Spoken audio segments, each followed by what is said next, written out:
Who are you? Oh, no, okay. Why are you calling me? Yes, I don't call people out of the blue. Oh, that shows a certain respect. And they're like, oh, I'm so happy, let's talk later. No! I don't know you! Yes, bravo, sir. Which I just say, I gotta go, like, right now. This is FNGR, and today on Limbo Podcast, we are joined by Corpulent Brony. Hello.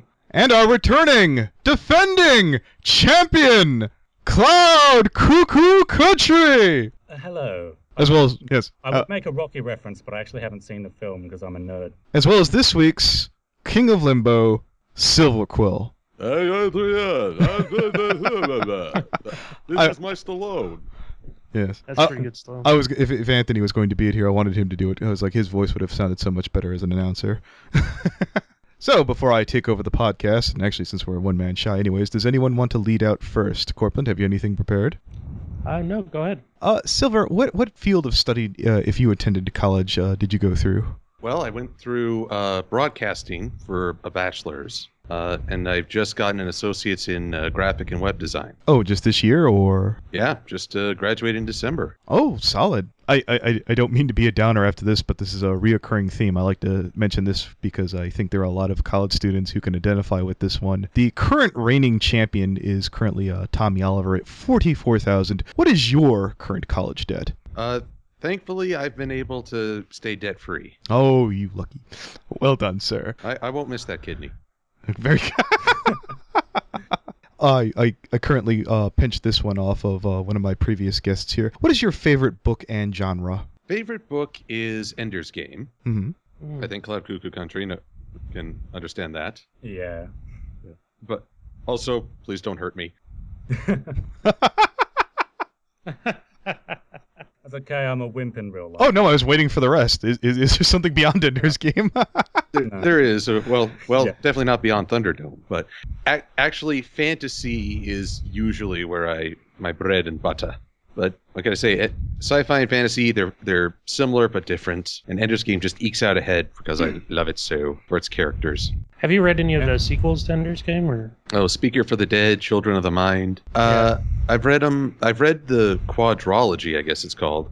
I tried to get into Ender's Shadow, but the story told from Bean's perspective just wasn't gripping me. What'd you think of the movie? I think Harrison Ford needs to part his jaws every now and again. Rushed. I mean, they're going through it so fast. Yeah, it's it hard feels when like you're half the adapting heart the book, got too. left behind on the editing floor. Yeah, I think I said in the video that it should have been a television show instead, because that would have probably given it more time. And I thought the book was a little bit episodic in nature. So, I mean, it wasn't a bad movie by any stretch, I think, but it just wasn't what the book set everyone up for. Have you ever become overwhelmed by your success online? What time is it? Big It's part? been at least 10 minutes. What? I don't get it. Here's a simple truth. I am perhaps one of the worst personalities to be an online persona. I am a very strong introvert. And when I went into this, I was a little naive. I thought I was just going to be one more voice shouting in a crowded room, which, wow, sounds a little full of myself. Here, I'm so important. I didn't really expect the level of support or enthusiasm I've gained. And there are moments where I think, oh, God, what do I do for a follow-up? I've had a reoccurring joke whenever I've talked to my friends about they mention you, and I was like, well, Dr. Wolf gets featured on EQD every time Silver Quill decides not to put anything out that week. Oh. There's a little bit of truth in that. Yes, you're very generous to let him on at least half the time. What is your favorite waste of time on the web? On the net? Yes. Mostly watching little animations based on video games like Mob Squad. I don't know if you guys have ever heard of that show. I've heard the name, it just doesn't ring a bell. It is a Minecraft animation, but the story is told from the point of view of the creatures, the mobs. Mm-hmm. And the Minecraft player is this monster who's coming in, desecrating their homes and killing all their friends. I want to link to that's that. why I can never play Minecraft now. I definitely I want a link for that for personal use, and I want a link for that to put in the annotations for the video. What is it, Mob Squad? Mob Squad. It's like every time now when I actually made me look up the mob grinder. I thought, you're killing Cooper. Don't kill Cooper. Certainly. So you were mentioning your online persona. How does that differ from the real you? You were mentioning your online persona. How does that differ from the real you, if there is any major difference? It's kind of funny. Folks have asked me, what's the backstory on my character? What's his persona? Silver Quill is me, just dialed up to a higher degree. I haven't come up with a mythical backstory to him or trying to give him this grand destiny. He's my reactions, my feelings. I just don't get blown up that much. Why did you sort of go halfway and pick a griffin? Hippogriff. We're back to the hippogriff. halfway. You're not a real bird. Oh, I have a question about that, but go on. Since Corpulent opened up the door. No, I mean, what made halfway, you but decide to go with like a hippogriff instead of like, say, a pony like everyone else, or even a bird? Well, in honesty, part of it was that everyone else had chosen pony. But when I was thinking about getting into reviewing, I looked around and I watched a lot of different reviewers, and I looked and said, pony, pony, pony. Wow, it's almost like I'm watching pony reviews. Who knew? But I said to myself, I am never going to stand out at all if I just look like I'm doing what everyone else is doing. And fortunately, I had a book called The Wizard's Bestiary on my shelf. So I did a little flipping through and thought, what could be an alternative? And lo and behold, there's a hippogriff. Something I've known about for a long time, but never really acknowledged. It's half horse, half griffin, but that half is a bird, so there you go. You said a Wizard's Bestiary. What company makes that? It sounds like a D&D-ish kind of game, isn't it? Actually, it's not. I think it was more of in the New Age section. Oh, okay. Let's see here. Let me just... Amazon, save me. Yeah, no, I noticed you did a commercial-ish kind of thing for like a pony finder. And I was like, oh, maybe he's partially a gamer. I should probably ask about that. Well, the truth is, I'm not much of a gamer. I tried some Dungeons and Dragons in middle school, but I never inhaled. But I had the pleasure of meeting the Pony Finder makers at BabsCon last year, and they were really friendly guys, and I loved the art. If nothing else, I loved the world they created. So they said, "Can you help us promote this expansion?" And I did at least know enough about D&D to know the Gazebo Tale. Oh, nice. Now, and by the way, Wizard's Bestiary is written by Oberon Zell Ravenheart. That is his actual author's name. Is that German? And yes, this is most definitely in the New Age section. Since the door has been opened, what makes you the best Birdman? You call me a bird, but truthfully, sir, I am a horse's ass. All right, then. Literally, I am diversity. Cloud Cuckoo, you may come down on me as being non-committal, that I'm not a purebred bird, mein Führer. But I am diversity. I am the spice of life. I'm a turducken before it's even hit the chopping block. Many have tried to guess my genetic composition. All have failed and succumbed to madness. Whether you believe in God or not, nature demands I should not be. And that's why we said that there shouldn't be marriage between birds and ponies. That's why we were advocating it. They called us close-minded, those liberals, but now look, we have half bird, half horse abominations. That's right. But look what you did to the equestrian economy. Harumph. It's better than it's ever been. It's the freest of markets. In that no one knows what the currency really is valued at. 1 bit? Really? Yeah, well, that's freedom for you. What are you, a communist? I'm a practicalist. 1 bit for cider? That's robbery. All right, then. Do you think that you'll ever settle down with a family? Right now I'm keeping it free, loosey-goosey. Certainly. This is a timeless classic I always like to ask here. If you do eventually ever have kids, will you let them on the web? And if so, around what age? Well, I think for their 40th birthday. Good man. Yeah. Good man. I like the idea of an avid internet user banning internet for their children. Yes. Kids, I don't so want you to poetic. become like me. As Don't parents, go on the net, or else you'll see what I put up there. Yes, I don't want you looking through the history. parents should always prove as an example to their kids of what not to do. Son, my hope is that you'll turn out better than I did. Because I'm living vicariously through you. Exactly. Here's another classic here. Who makes up your Mount Rushmore of manliness? Who's your role models? Mount Rushmore of manliness. Yes. What people have you looked up to, or how have they changed over the years? Are we talking real life or fictional? Oh, real life, sir. Real life, okay. Because sometimes the greatest heroes are found in stories, but I will say Abraham Lincoln, Martin Luther King Jr. I would say a guy picked 2 more. I will say, may sound hokey, but my father, truly. No, there's nothing wrong with that, sir. And let's see here. I would have said Chuck Norris not long ago, but I recently found out some of his political views. Oh, That is Chuck Norris. disappointing. I don't even know any of that. I'm curious, but I'll... Speaking of which, political views of your heroes. Do the political views of what's his face, Orson Scott Card, affect your enjoyment of Ender's Game at all? We're not pulling any punches at all tonight. Not at all. No. And I appreciate that. I will say that no, they didn't change it because truthfully, I didn't really pick up on any focus on the family sort of thing in Ender's Game. In other stories I have, in particular the the Oversoul trilogy. The Children of Earth. Basically, it's a tale where a man who is homosexual pretty much forces himself to have a child with a woman for the good of the group. Mm-hmm. And I just said, okay, that's the politics shining through in my eyes. Yeah. So, but I will say that it's sort of like I enjoy Ender's Game regardless of the opinions of its author. Because in a way, a story is not just what he's putting forth, it's what I take away from it as well. Do you prescribe to the death of the author? Oh, no. No? You think that the author's interpretation of their own work is more valid because they are the author? Oh, I thought for a minute I wanted him to die. No. Oh. No.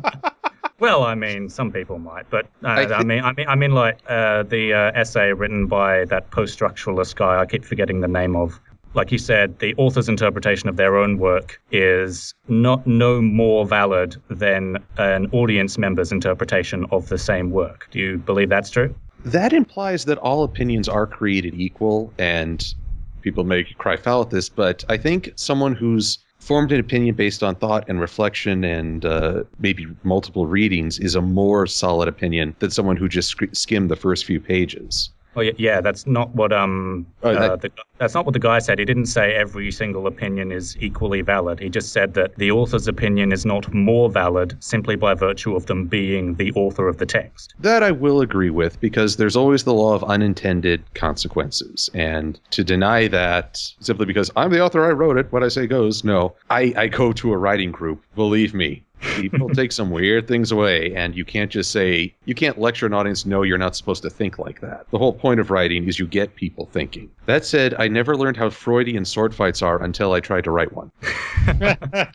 Really shouldn't have had them panting so hard. They touched their weapons together. Yes. When you think about it, 2 guys are trying to stick their sharp, pointy things in each other. Yeah. Kind of a subtext. Yeah, I just realized Orson Scott Card has never had a sword fight. Tells you something. Yeah, that's something you could probably get published in the academic literature. The hidden subtext of his duel. I've been reading some of that shit. It's so vague. I had another one here. Are there any of your peers that you find are a bit funnier dealing with them than they appear on their show? Than on their show? Yeah, like I don't know, like you'll look at their channel and be like, God, if only he could get across the guy that I've talked to. Dr. Wolf is not boring, but he is so calm and respectful. When we've managed to get him into videos where he's sort of the straight man to comedy, he is hilarious. I've wanted to get it. I've wanted him on so bad to meet the real Dr. Wolf. I think it'd be. I have no idea. I wouldn't even begin to see what that would possibly be like. He seems so guarded. Go ahead. Sorry to double back, but I thought of a 4th figure from my Mount Rushmore. Oh, certainly. C.S. Lewis. Is that the gentleman with the time machine, or? No, that was the gentleman who wrote the Chronicles of Narnia. Oh, yes. Very good. He has a quote that I can quote from at least partial memory. For anyone who's ever been called out, "You're a grown man. Why are you watching a children's cartoon?" Paraphrasing, of course. Yeah, I'm paraphrasing, cleaning up, and adding at like 5 points of intelligence. But no, he said along these lines, "When I was 15, I read fairy tales in secret and would have been embarrassed to have been discovered. Now that I am 60, I read them freely. When I became a man, I put away childish things, including the need to feel like an adult or have other people think of me as such." That was prolific. I love that quote. And granted, odds are I just failed it. No. I was about to say, Cloud, did he get it right? I don't know. Well, then, I read a lot of books, but I don't remember quotes from the authors. Yeah. If Cloud doesn't know, then no one's going to catch you. You'll be golden. Do you have anyone that you consider a rival? Anyone that you try to measure yourself up to? Me, myself, and I. Good answer. It's a trifecta right there. Certainly. So do you find yourself just staring in the mirror going, I'll take you down one day. I'll surpass you. I'll show you. It's like, you. You're going down, bird brain. What conventions have you been to, and if so, have you any BronyCon horror stories? Haven't been to BronyCon yet. Hoping to do that later this year. Well, I was using it as a catch-all for Brony convention, sorry. Oh, well, I was at BabsCon last year, going again next week. I will say the funniest horror story is not anything that happened to me directly, but people were actually asking, "Oh, Silver Quill's here. Where is he?" And the reply that seemed to go around was, he looks so normal, I can't remember what he looked like. Did you ever feel tempted to be like, oh, that guy's an asshole? Why would you want to talk to him? I say that all the time. That's what do you think I say in the mirror? Yeah. No, just to screw with people. Just so they start yelling at you, and then you pull out your they wouldn't, obviously driver's license wouldn't help, but whatever. You're like, Silver Quill, I know him in real life. He's such a pain. Yeah. Oh, God. Why would you ever want to talk to him? Yeah. I was out drinking with him last night, and he just couldn't stop talking about ponies. God, he never shuts up. He's such a Luna fanboy. Of course, if you want a true horror story, however, I can give you an anime horror story. Oh, go on. Nandesukan, a Colorado convention, at a gamer's room. What a shock. And I went in there. First mistake. Second mistake was that I played Dragon Ball Z Budokai. I chose Cell. The other guy could have chosen Krillin. I think I got a punch in. Never played the game before. No idea how the controls work, but it wouldn't have mattered. This guy destroyed me. And I just walked out. I was like, yep, I'm never going back there. And of course, one young helpful gamer said, wow, you got pawned. At least they didn't call you a noob. I was. We wouldn't have been. He was factually accurate, but I thought, thank you, you jerk, and I never went back.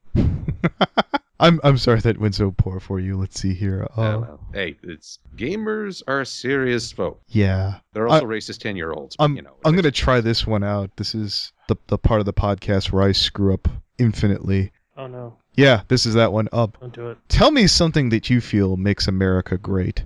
America. Well, I said in a video recently it was hot dogs between Isles and W, but that was more. We have a front runner.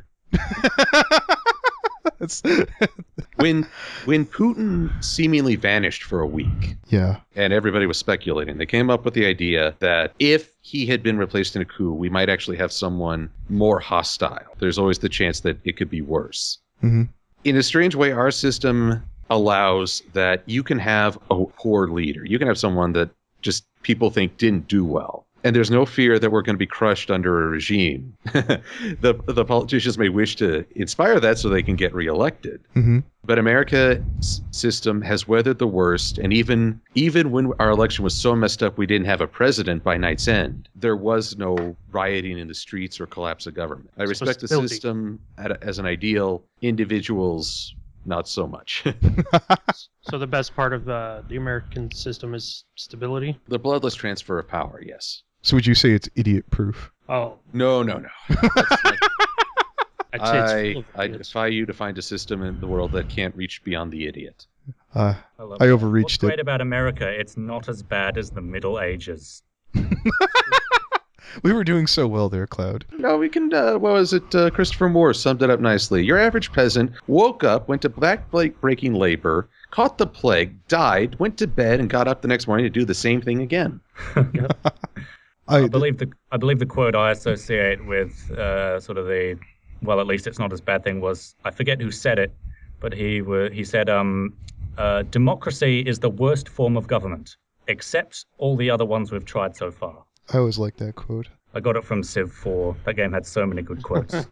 I found a way to make a question less jarring. This keeps me from getting shot here. Name something you would remove from the internet in its entirety that you see every day. I see every day pop-up ads? Okay, that'll do. You can do that. You can use adblock. Yeah. I mean, I don't use adblock, and I don't advocate using adblock, but it's there. You know, it's weird. Lest anyone who makes money off of ads savage me for mentioning it. Yes. I'm an avid watcher of Linkara, and he's brought up adblock and why he resents it. And if only for the Linkara, I won't do adblock. Certainly. Can I ask a follow-up question? Sure. No, Linkara is not my waifu. Oh, Preemptive answer. no, I don't even know who Linkar is. But so Yes. is there anything in the Brony fandom that you wish would be removed, like tomorrow, if you could get rid of any aspect of the fandom? That's the unsensitized version of that question. I know. Don't I'm say interested, me. though. The need to diminish others for liking something you don't like, or vice versa. Hear that, Kodo? Ah, Beautiful. It's all right, but today was a comic book release day. You can see opinions on that like that everywhere. Oh, since you brought up the comic, hear that, Pasta? Let's see. What's the most dangerous animal you've ever been attacked by? Well, let's see here. There was a crow in Ireland. I'd just gotten off the plane, and it dive bombed my head. And when you are jet lagged in foreign territory and sleep deprived, and this black winged death descends upon you. And yet, I took that image, and I took the front half that was currently flying towards my head, and I would use it to instill fear in others, as a horse's ass. What's the most exotic place you've ever been in your life? Australia. Oh, nice. hey. What really stood out about it to you then? A young girl. Yeah. I'm being serious here. We were at the Great Barrier Reef, like this big flotilla where people could dive off from and swim. And I was swimming around just looking, and there was this very lithe figure swimming from the water. And I looked at her and said that from the back, definitely female, but there was no bra strap, no top. And it turns out this girl was flying around, free bird. And during lunch, when everyone was on board, she was still swimming by herself. And I noticed that the flotilla was canting a little to the side as everyone was over on the edge looking down. And they weren't looking at the reef, I'll tell you that. Oh, I don't think anyone can tell that Australia story, but I was young, horny as can be, and boy, she was not afraid. Well, I'm down to my last question here. What's the most trouble you've ever been in your life? I can't believe I waited to the end for this. I usually get told no. Oh, wow, pick a choice. Oh, good, you're not going to wuss out. Woo, we got a winner here, guys. I will say the hardest part was in college. I ran, a senior project was a student-run news show. And the Vagina Monologues were doing a presentation on school grounds. And they were having a question-and-answer session. So I sent one of our people with a camera to go and just record the session. Just say, here's what happened. Well, it would have been a courtesy to let them know we were coming, but college students stressed out, dumb as a rock, I guess. I did not. And later the poor guy, he called me up basically saying he'd been bullied out of the presentation. And later at a group gathering, one of the members of the monologues was gloating about how they chased him off, which started an argument between us. Mm-hmm. I say again that it would have been a courtesy on my part to let them know, and yet they were presenting on school grounds, and I maintain that we as a student-run news show had the right to be there and to cover this. But I felt bad. I felt like I had thrown this poor guy into the fire, and things had just gone poorly because I did not I didn't do the legwork beforehand. I'm all out of ammo, gentlemen. Well, I've got a question. Oh, I can't believe we got there already. Go ahead. Yeah, Silver Quill. It's a very important question, and yes. Feel free to take a moment to pick it out if you need to. Oh no. Oh God. Boxers. That's a good one. No. What I'm wondering is, who's best pony? Oh, the age-old question. The surest way to turn any conversation toxic. Yeah. No, there's a very easy answer you can give Corpulent here. Not the one that No. He is free reign to answer whatever the hell he wants. My personal best pony, and when you preface that, you try to diffuse the situation a little. For me, it's Fluttershy. Oh, I remember I'd heard you say that. I think once for Applejack and once for Fluttershy, and I was like, maybe he said it once for each of them, and it's just him being cheeky. Who knows? Well, there are episodes where Rainbow Dash is the best pony. Pinky is the best pony. I mean, there's some episodes where you can't refute they're doing better than their peers. Oh yeah. Oh, for I was sure. kind of hoping that you'd say Flash Sentry too. No. Why would anybody pick Flash Sentry? Oh, you're so buttered. I thought it would be cool if it's like, oh, let's bring on Silver Quill and CloudCuckooCountry together so they can fight each other, and we don't end up fighting, but we end up turning against Corpulent. I'll say this: Flash Sentry is the best pony for me to poop on. Yes. Yes. Oh, you just made Corpulent a fan there. There seems to have been this one stalker out there who retook one of your works and bastardized and desecrated it. What did you think of that individual? That dude has cojones. Yes, that man has cojones. He's probably curious if you'd be interested in a collab. Right, Corpulent? Wait, is this me? Yes, we're talking about you, man. The subtlety is not strong with this. Oh, no, I'm asking on behalf of my friend. I wouldn't dare ask myself. I'd get a no. Fuck that. Oh, the passive aggressive. Yes. Oh. No, we could wrap it up there. I'd like to thank you for coming on. You were a great sport. I hope we didn't keep you too long. Oh, no, I'm enjoying this. Oh, certainly. I have one question before we go. Oh, absolutely. Just because I never got word back from you, because the last message you sent me on Skype was, okay, I got the audio for the Ender's Game review done. Did you end up actually watching the video? I did, and I enjoyed it, but I am horrible at electronic communications, it seems. I was a terrible personality to be a YouTuber. I enjoyed it very much, and but I also wondered, why am I this white thing sticking out of the floor? You only drew the bird half. That should have been my first clue. Bird supremacist. Bird supremacist. Yeah. If it were up to Cloud, he'd have your head sticking off the wall. The bird Fuhrer. Those, wall trophies, except cut off your back off. It's like, oh, what are you talking about? He's not a hippogriff, see? He's a bird. I like him petted this way. I actually got a fan art of that. Me, diced in half. That's very thoughtful. Yes. Damn cupcakes, so man. Nice. Yeah. Well. So if you're not good with the electronic communication, then do you just prefer people send you handwritten postcards and stuff? You get a lot of those? No, that's way too digital. I am a purist, sir. I like smoke signals. Okay. Yeah. Oh, I can see that. What can I say? I know from talking with other bronies, I am. Youth, though, the truly old-fashioned, the ones who remain true to heart, we just walk to whoever we want to talk to. Face-to-face communication, a revolutionary. Yes.